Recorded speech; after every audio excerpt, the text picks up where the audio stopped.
All right, I wanted to talk a little bit about sandpaper. Sandpaper is grit glued to some kind of backing. In other words, sand glued to paper. Sand is measured in grits. This is 40 grit sandpaper. This is 120 grit sandpaper. What does that mean?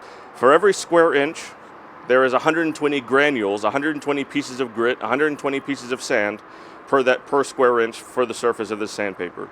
For this, there are 40 grits, there are 40 grains, there are 40 pieces of sand for every square inch.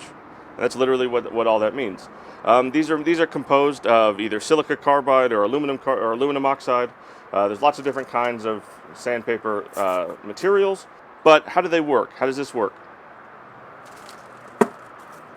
Each piece of sand on this piece of sandpaper acts like a small chisel, acts like a very tiny micro chisel, just like the bandsaw. We talked about the bandsaw last week.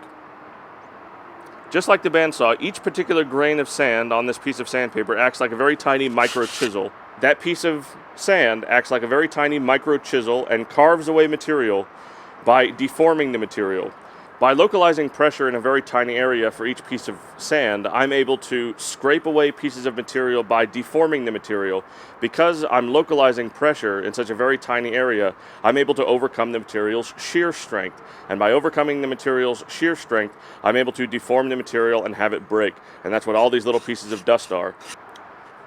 Each piece of sawdust is a piece of material that has lost the battle between my sandpaper and the material's shear strength. By overcoming the material's shear strength, I'm able to deform and break off pieces of the material, and that's what all sanding is. Sanding is a subtractive process. We start off with a big piece of material, and we end up with a smaller piece of material, very slightly smaller piece of material, based on what we want it to look like.